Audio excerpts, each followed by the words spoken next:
Hello to all, welcome to the zero academy. पिछले वीडियो में हमने डिस्कस किया था वेक्टर कैलकुलस में ग्रेडियंट एंड डायरेक्शनल डेरिवेटिव के बारे में।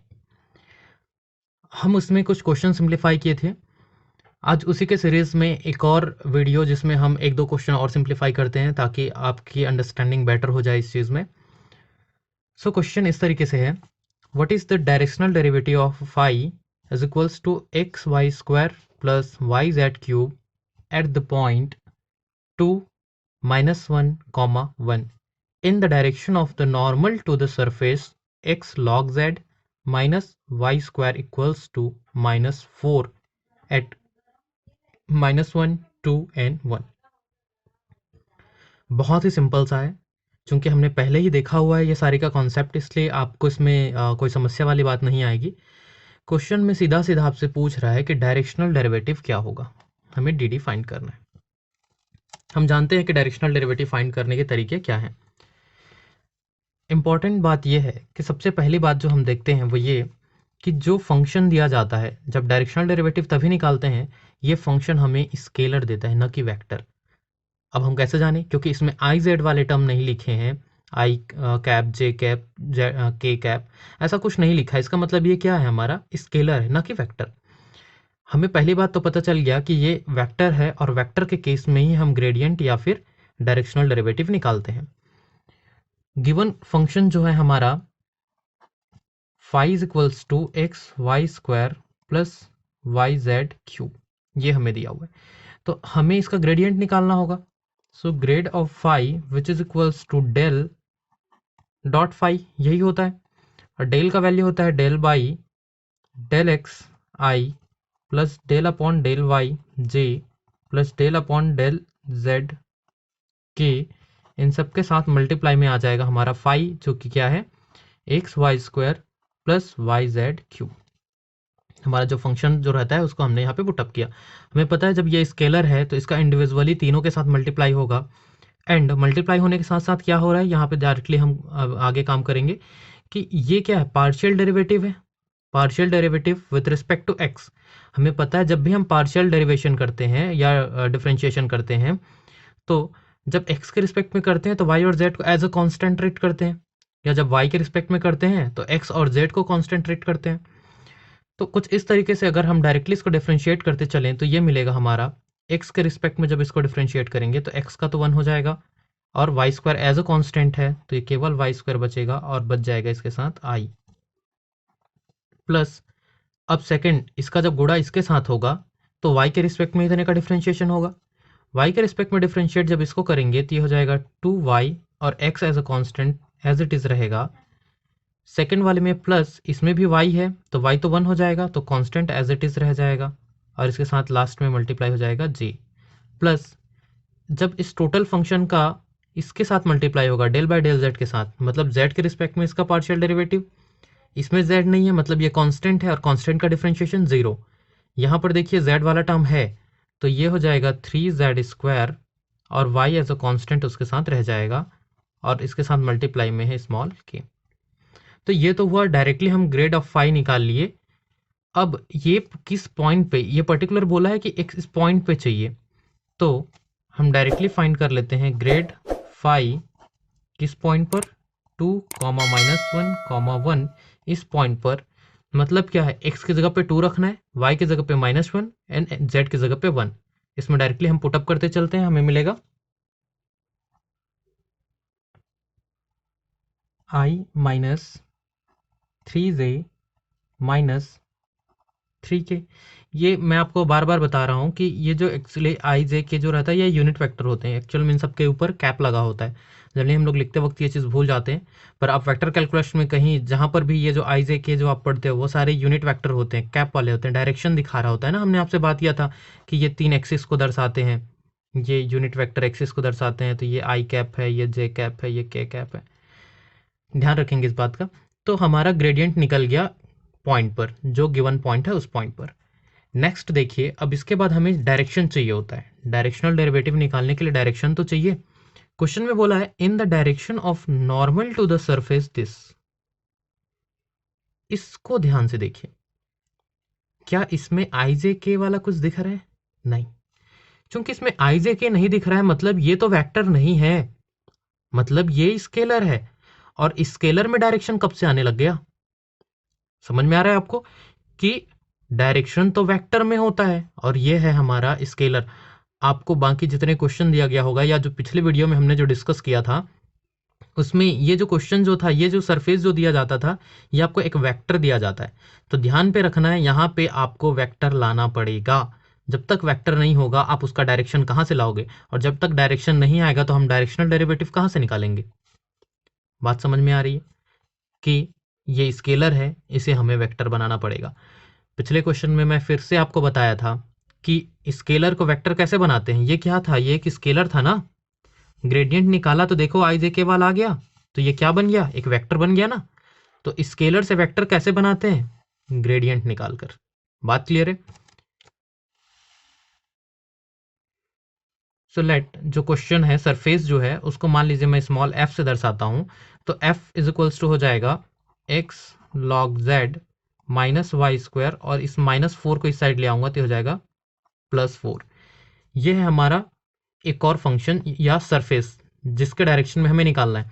तो सबसे पहले इसको मैं किस में चेंज करूंगा? वेक्टर में। क्यों कर रहे हैं आपको समझ में तो आ चुका है। वेक्टर में चेंज करने के लिए इसका मुझे फिर से ग्रेडियंट निकालना पड़ेगा। तो grad of F is equals to del by del X I plus del upon del Y J plus del upon del Z K. इन सब के साथ ये फंक्शन मल्टीप्लाई हो जाएगा X log Z minus Y square plus 4, कुछ इस तरीके से। ये हम सिंप्लीफाई कर देते हैं। बाकी सिंप्लीफिकेशन बेसिक, क्योंकि हम वेक्टर देख रहे हैं तो मैं ऐसा उम्मीद करता हूं कि आपको बेसिक डिफरेंशिएशन आता है। तो ये हम डायरेक्ट डिफरेंशिएट करते हैं और डिफरेंशिएट करने से हमें मिलता है आई कैप। इसके साथ इसका जब डिफरेंशिएशन होगा तो आपको मिलेगा लॉग जेड प्लस जे कैप। जब y के साथ इसको जब डिफरेंशिएट करेंगे तो ये मिलेगा -2y, और सिमिलरली k के साथ जब करेंगे मीन्स z के रिस्पेक्ट में जब करेंगे तो z वाले ये सब तो कांस्टेंट है, 0 हो जाएगा। इसमें x कांस्टेंट है, log z, and log z का वैल्यू होता है 1/z, और चूंकि कांस्टेंट था वो रह जाएगा तो z x/z। ठीक है, हमने जब डिफरेंशिएट किया x के रिस्पेक्ट में, ये सारे कांस्टेंट 0 हो गए, x का हुआ 1 तो आ गया log z। y के रिस्पेक्ट में जब किए तो ये कांस्टेंट तो 0, ये कांस्टेंट तो 0, -2y इसका मिल गया। और सिमिलरली z के केस में ये तो था ग्रेडियंट ऑफ f। लेकिन क्वेश्चन में हमको एक पर्टिकुलर पॉइंट पे बोला था, आपको क्वेश्चन ध्यान होगा, क्वेश्चन में क्या बोला था? किस पॉइंट पे? -1, 2 एंड 1, इस पॉइंट पे चाहिए था। तो उस पॉइंट पे निकाल लेते हैं ग्रेड f किस पॉइंट पे? -1, 2, 1। मतलब हम x की जगह पे -1, y की जगह पे 2 एंड z की जगह पे 1 पुटअप करेंगे।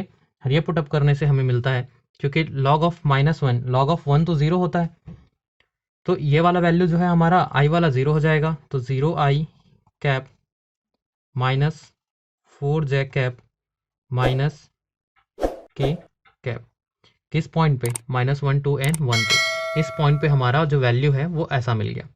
अब देखो ये हमको एक वेक्टर दिखाई दिया। फाइनली हमें क्या चाहिए था? एक वेक्टर चाहिए था, और वो वेक्टर हमें मिल गया। अब इस वेक्टर का हमें निकालना है direction.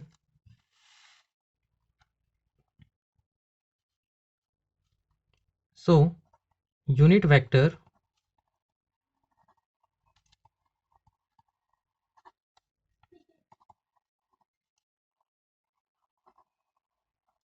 Normal to given surface लिख लीजिए आप,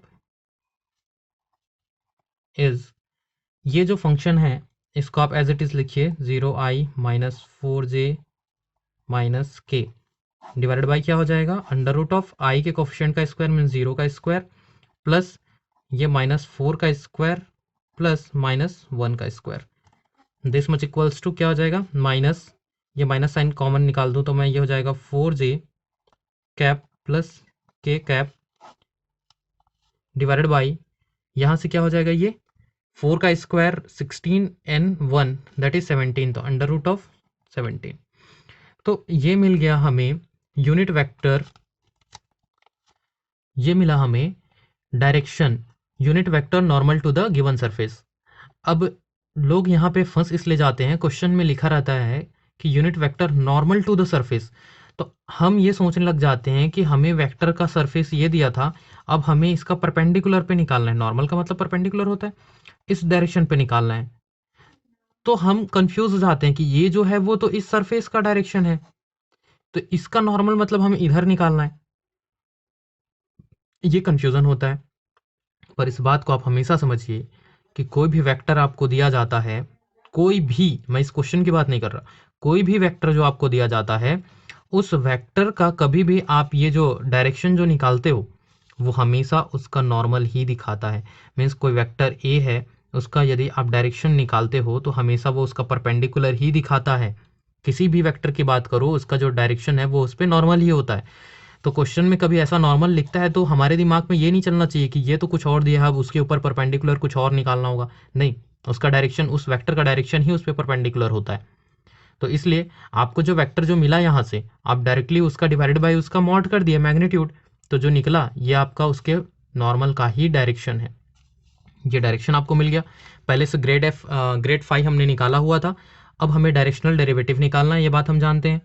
सो D D is equals to क्या हो जाएगा, डायरेक्शनल डेरिवेटिव यदि हमें निकालना है तो दिस मच इक्वल्स टू, हमें पता है कि जो डायरेक्शन होगा ए कैप, मान लेते हैं मैं इसको ए कैप लिया हूँ, तो ए कैप डॉट ग्रेड 5, यही तो काम करते हैं हम लोग डायरेक्शनल डेरिवेटिव निकालने के लिए।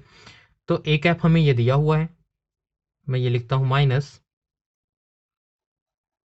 4j प्लस के डिवाइडेड बाई √17, ये दिया हुआ है हमारा ए कैप इंटू ग्रेड 5 जो था हमारा, वो वैल्यू मैं लिखता हूँ, ये है i minus 3j minus 3k, ये सारे कैप वाले।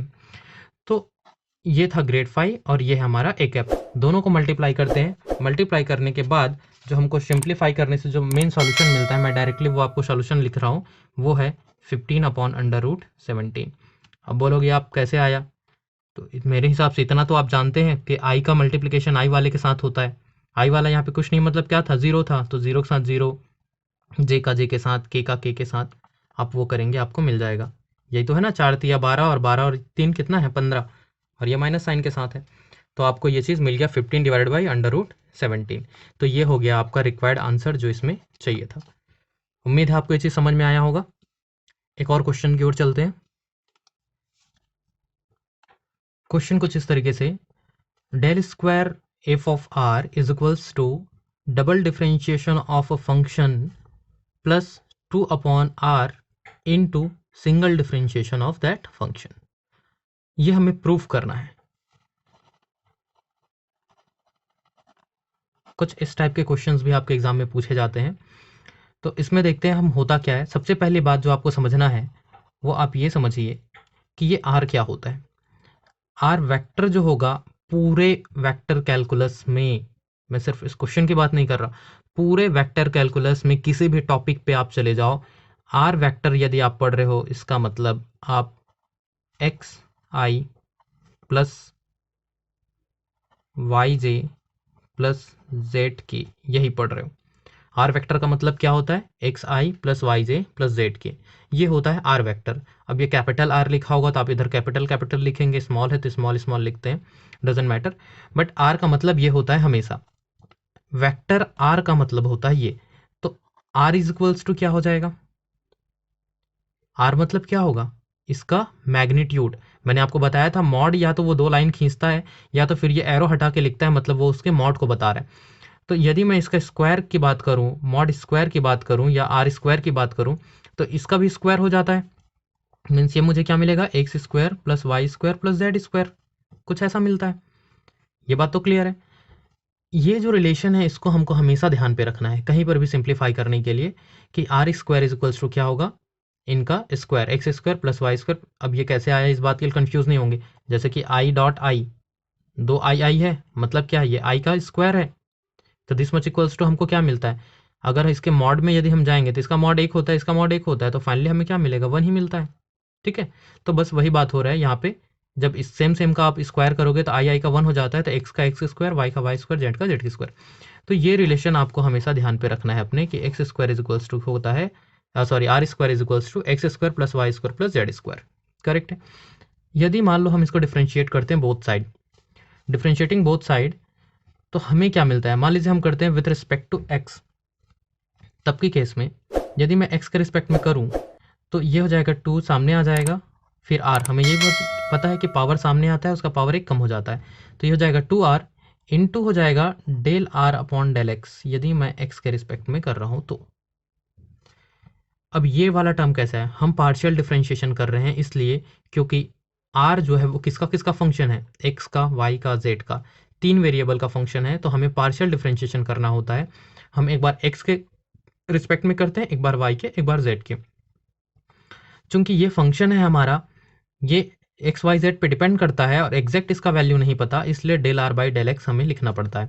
दिस मच इक्वल्स टू, इस साइड देखेंगे तो एक्स वाला केवल यही है, तो ये हो जाएगा 2x, बाकी ये तो कांस्टेंट, तो 0 हो जाएगा।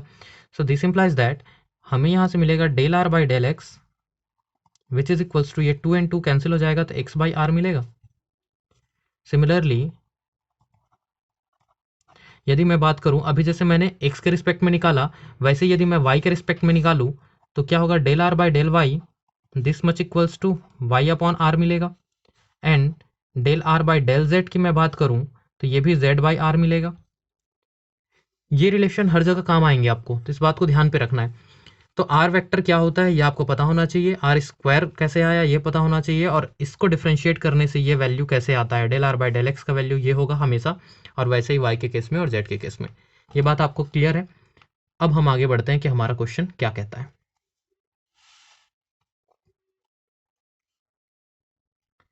देखिए, taking left hand side, left hand side हमारा कहता है कि del square F of R, एक कोई फंक्शन है, किसका? आर का, इस आर का एक फंक्शन है, ऐसा बोल रहे हैं। अच्छा, अब इस बात से एक और चीज आपको समझना ये है, ये एफ ऑफ आर वेक्टर नहीं बोल रहा है। क्वेश्चन जो था आपका, ध्यान से देखिए, ये एफ ऑफ आर वेक्टर, ऊपर में वेक्टर नहीं बोल रहा है, ये एफ ऑफ आर, इस वाले आर की बात कर रहा है, ये वेक्टर नहीं है। तो उस केस में जो फंक्शन होगा हमारा एफ ऑफ आर, ये क्या होगा? ये तो हमारा एक स्केलर होगा। करेक्ट बात है।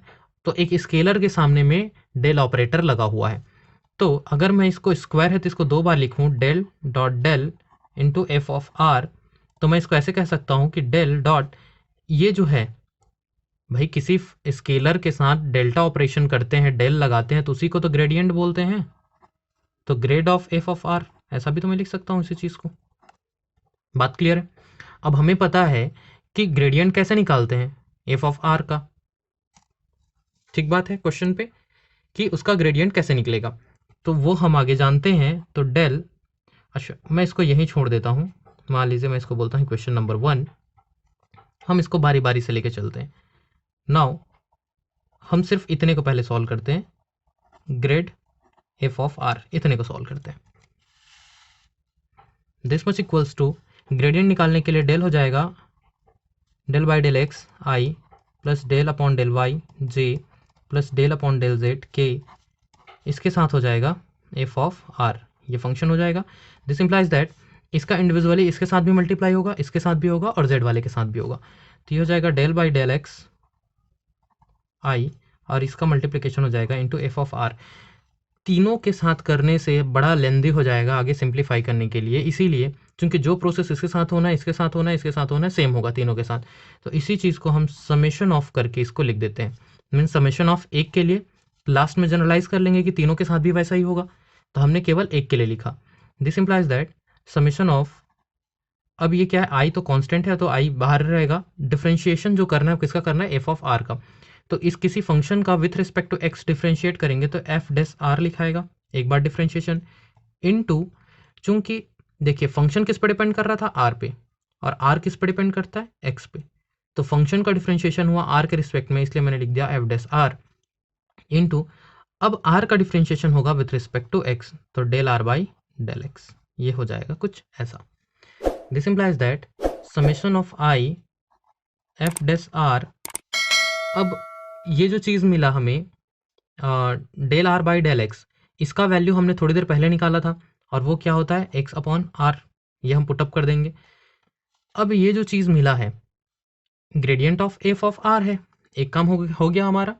अब सेकंड इस क्वेश्चन में क्या बोला था, उसके सामने में एक और ऑपरेटर था ना, एक और बार डेल है। यदि हम वो करते हैं, सो फ्रॉम, इसको हम ले लेते हैं equation number 2, from equation first and second हमें मिलता है left hand side is equals to del operator, ये del upon del X I plus del upon del Y J plus del upon del Z के, ये del operator है। और इसके साथ में ये वाला टोटल वैल्यू, जिसको मैं क्या लिखूंगा, summation of I F dash R into X upon R, कुछ इस तरीके से। दिस मच इक्वल्स टू, देखिए इस बात को आप समझिए, ये जो आपको जो डेल दिया है ये तो एज इट इज रहेगा, del by del X I plus del upon del Y J plus del upon del Z के, ये ऐसे ही रहना है। ये मैंने कहा था कि हमने समेशन लिख के एक के लिए लिखा है। अगर इसको मैं जनरलाइज कर दूं, मतलब तीनों के लिए अगर केस की बात करूं, तो ये कैसा बन जाएगा, एफ डैश आर तो सभी में रहेगा, एफ डैश आर तो सभी के लिए रहेगा। अब x वाले में ये x आया है तो y वाले में ये y रहेगा, z वाले में ये z रहेगा। मतलब ये और ये तो फिक्स रहेंगे सभी में, तो मैं इसको एक साथ लिखूं तो अंदर में मेरा क्या बच जाएगा, x I plus Y J plus Z के। ये तीन चीज़, ये x वाले के लिए, ये y वाले के लिए, ये z वाले के लिए, अगर हम इस चीज़ को तीनों के लिए अलग अलग सिंप्लीफाई किए रहते तो हमारा फाइनल आंसर यही आएगा। अब इतने का हमको डेल ऑपरेटर फिर से लगाना है, ठीक है। तो ये देखते हैं हम देखते हैं कि यहाँ पर क्या है, ये आई वाला है, ये आई, ये तो कांस्टेंट हो गया। देखिए ये आई वाला, ये आई वाला, तो आई का आई के साथ मल्टीप्लाई होगा, फिर जे वाले का जे के साथ मल्टीप्लाई होगा और के वाले का के साथ मल्टीप्लाई होगा। तो इसको अगर यदि हम फिर से, क्योंकि ये बहुत लेंदी होगा, तो वापस फिर से जनरलाइज फॉर्मेट में यदि हम लिखेंगे तो क्या हो जाएगा, summation of del by del X. इस बार देखो आई और आई का गुणा, तो आई तो चला जाएगा, जे के साथ गुणे में जे चला जाएगा, तो हमें जो मिलेगा वो ये रह जाएगा कि F dash R divided by R ये रहेगा, और इसके साथ इस x का यहाँ पे जब मल्टीप्लाई होगा वो x रहेगा, कुछ इतना। ये सिर्फ x वाले के लिए हुआ, ऐसे ही y वाले का केस में ये y वाला रहेगा और z वाले केस में z रहेगा। तो इसीलिए हमने सामने में समेशन का चिन्ह लगा दिया। ये शॉर्ट करना आपको समझ में आ रहा होगा। दिस मच इक्वल्स टू, अब हम क्या करेंगे, इसके लिए सिंप्लीफाई करेंगे और लास्ट में फिर से जनरलाइज कर देंगे। सिंप्लीफाई करने के लिए समेशन ऑफ, इम्पॉर्टेंट बात ये है कि ये एक फंक्शन है आर का, ठीक, मतलब, और आर जो है वो एक्स पे डिपेंड करता है, तो ये भी एक्स का फंक्शन है, मतलब ये भी एक्स पे डिपेंड करेगा, ये भी एक्स पे डिपेंड करेगा, और एक्स तो एक्स पे डिपेंड करेगा ही करेगा। मतलब यहाँ पे तीन फंक्शन हो गए और उसका हमें डिफ्रेंशिएशन करना है विद रिस्पेक्ट टू एक्स। तो इसको हम सिंप्लीफाई करने के लिए हम ऐसा कर लेते हैं कि एफ डैश आर इसको एक ले लेते हैं और दूसरा एक्स अपॉन आर इसको दूसरा मान लेते हैं। तो आपको पता होगा कि दो फंक्शन यदि दिया जाता है u एन वी, मान लो कोई दो फंक्शन है, इसका यदि आपको डिफ्रेंशिएशन करना होता है तो कैसे करते हैं भाई, एक को छोड़ते हैं, दूसरे का डिफ्रेंशिएशन करते हैं, प्लस अब जिसका हो चुका उसको छोड़ते हैं और उसके वाले का उसके बाद जिसका नहीं हुआ था उसका डिफ्रेंशिएशन करते हैं। तो ये फॉर्मूला यूज़ करते हैं हम और आगे इसको डिफ्रेंशिएट करेंगे। So this much equals to हो जाएगा हमारा समेशन, इसका डिफ्रेंशिएशन होगा तो दो बार हो जाएगा और आर का होगा तो del R by del X, ये हुआ भी इसका डिफ्रेंशिएशन और इसको हम एज इट इज़ रहने दिए। प्लस सेकेंड टाइम क्या करेंगे, हम इसको एज इट इज़ रहने देंगे, मीन्स एफ डैश आर इसको रहने देंगे। अब डिफ्रेंशिएशन किसका करेंगे, इसका। तो ये फिर से दो पार्ट में है, ये डिवीज़न वाले फॉर्मेट पे। इसके डिफ्रेंशिएशन के लिए आपको ध्यान देना होगा कि जब हम डिफ्रेंशिएट करते हैं तो जो नीचे में रहता है उसको छोड़ देते हैं, ऊपर वाले का डिफ्रेंशिएट करते हैं तो हो जाएगा 1 माइनस, अब इस ऊपर को छोड़ते हैं, एक्स का डिफ्रेंशिएशन करते हैं, सॉरी नीचे वाले का डिफ्रेंशिएशन करते हैं जो कि है आर, तो हो जाएगा del R by del X whole divided by जो भी डिनोमिनेटर में रहता है उसका स्क्वायर करते हैं। तो यहाँ पे एक और फॉर्मूला लग गया आपका डिफ्रेंशिएशन का। तो खैर बेसिक डिफ्रेंशिएशन है, इतना आप लोग जानते होंगे तभी आप हायर इंजीनियरिंग मैथमेटिक्स पढ़ रहे हैं। आगे देखेंगे, this much equals to summation of F double dash R, ये del R by del X ये तो हमने पहले ही कैलकुलेट किया था कि ये एक्स बाई आर आता है, इंटू एक्स बाई आर पहले से है, प्लस एफ डैश आर, अब यहाँ पे क्या आता है ये सिंप्लीफाई कर लेते हैं, ये है आर माइनस एक्स और इतने का वैल्यू होता है एक्स बाई आर, तो ये हो जाएगा X square by R and divided by ये पहले से है R square. This much equals to summation of F double dash R, ये सिंप्लीफाई करने से हो जाएगा X square by R plus F dash R, यहाँ से ये आर आएगा तो ये हो जाएगा आर स्क्वायर, तो R square minus X square ये हो गया, और ये आर आ जाएगा नीचे तो ये हो जाएगा आर क्यूब, ये ब्रैकेट क्लोज। यहाँ तक ठीक है। अब जो चीज़ हमें मिला ये है समेशन करके किसी एक के लिए, ठीक बात है। ये क्या है हमारा जो भी मिला है ये एक के लिए है। अगर मैं समेशन को हटाता हूँ, मतलब जैसे ये x के लिए हुआ वैसे y के लिए फिर वैसे z के लिए, तीनों चीज़ लिखाएगा। यदि मैं समेशन हटा दूँ तो वो कुछ इस तरीके से लिखाएगा कि ये तो सब में कॉमन आएगा, means F double dash of R ये कॉमन आएगा, ये डिवाइडेड बाई आर कॉमन आएगा। अब ये x वाले में एक्स स्क्वायर आया है तो y वाले में ये वाई स्क्वायर आएगा और z वाले में ये जेड स्क्वायर आएगा। हम बात किए इतने की। प्लस सेकेंड पार्ट का देखते हैं तो एफ डैश आर अपॉन ये आर क्यूब, ये तो सब में कॉमन आएगा। ये बात तो क्लियर है कि ये सब में कॉमन आएगा। ये वाला पोर्शन सब में क्या आएगा, यदि हम इसकी बात करें कि ये जो पोर्शन है वो क्या आएगा, तो ये थोड़ा सा जनरलाइज करने में परेशानी हो रहा है, तो आप इस चीज़ को थोड़ा सा और सिंप्लीफाई कर लीजिए, उसके बाद जनरलाइज कीजिए इस स्टेप के लिए। कैसे इस चीज़ को और आप कैसे लिख सकते हो, आप इसको यदि डिवाइड करो तो ये क्या हो जाएगा 1/r माइनस ये क्या हो जाएगा X square upon R cube, ये कुछ ऐसा होगा। इतने को यदि आप सिंप्लीफाई करते हो तो ये क्या होगा 1/r, R square R cube cut जाएगा तो 1/r minus X square upon R cube ये होगा। ताकि यहाँ से आपको क्या है जनरलाइज करना आसान हो जाएगा। आप इसको इतना ही रहने दीजिए। अब आप इतने का जनरलाइजेशन करेंगे, ये इसकी जगह पे क्या आया है आपका ये वाला पोर्शन, तो 1/r तो सब में फिर कॉमन ही रहेगा, तो 3 बार आएगा। एक बार x वाले के लिए तो वैसे y वाले के लिए भी आएगा, वैसे z वाले के लिए भी आएगा, तो टोटल 3 बार आएगा, तो 3/r मैं लिख सकता हूँ। माइनस इसमें आया है एक्स स्क्वायर तो उसमें वाई स्क्वायर और z वाले में जेड स्क्वायर, और सभी के साथ नीचे में क्या रहेगा क्यूब रहेगा, तो ये कुछ ऐसा बनेगा आपका generalized. This much equals to, ये वाला जो स्टेप है थोड़ा सा आपको सूझबूझ के साथ करना होता है, अदरवाइज यहाँ पे मिस्टेक कर बैठते हैं।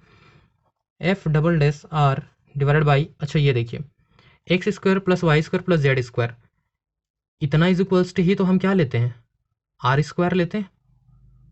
हमारा जो फॉर्मूला है उसके तहत इतने का वैल्यू हम आर स्क्वायर लेते हैं, तो आर स्क्वायर अपॉन आर, ये है आर स्क्वायर, ये है अपॉन आर, प्लस ये है एफ डैश आर ब्रैकेट पे है 3/r माइनस ये भी है हमारा R square upon R cube. So this much equals to F double dash of R, यहाँ से ये हो जाएगा आर कटने के बाद, plus F dash of R ये हो जाएगा 3/r माइनस यहाँ से ये कटा दोगे तो ये हो जाएगा 1/r। क्लियर है। This much equals to F double dash R into R, ये आर फंक्शन से बाहर है, plus F dash of R, ये तो देखिए ये भी 1/r वाला है, ये भी मीन्स इसका जो डिनोमिनेटर है वो क्या है आर, आर कॉमन है, तो सीधा इसको माइनस कर देते हैं तो ये हो जाएगा इंटू 2/r, कुछ इस तरीके से हो जाएगा। अब हम ध्यान देंगे कि हमें इस क्वेश्चन में प्रूफ क्या करना था। एक छोटा सा मिस्टेक हुआ है, जनरली देखिए हड़बड़ी में गड़बड़ी होता है।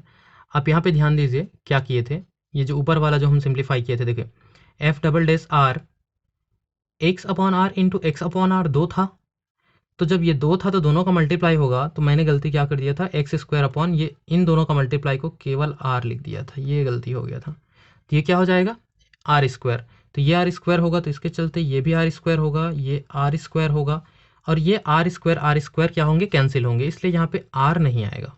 ये थोड़ा सा मिस्टेक हो जा रहा था। So this much equals to हमको जो मिला है F double dash of R plus 2/r into F dash R, यही तो हमारा राइट हैंड साइड के इक्वल है, मीन्स यही तो हमें प्रूफ करना था। क्वेश्चन समझ में आया आपको किस तरीके से सिंप्लीफाई करना था। बहुत ही आसान तो नहीं कहूँगा, क्योंकि जब जनरलाइज करते हैं तो थोड़ा सा मुश्किल होता है। अगर आपका व्यू क्लियर है तो आप ये आसानी से कर पाते हैं। ध्यान लेकिन ये रखने वाली बात ये है कि इसमें ज़्यादा कुछ तामझाम नहीं करना था आपको, या ज़्यादा इसमें मेहनत नहीं करना था। जैसा आप सिंपल डेरिवेटिव के जो कॉन्सेप्ट हैं आप उसको बस लगाइएगा, उसके बाद इस क्वेश्चंस को सिंप्लीफाई करते चलिए।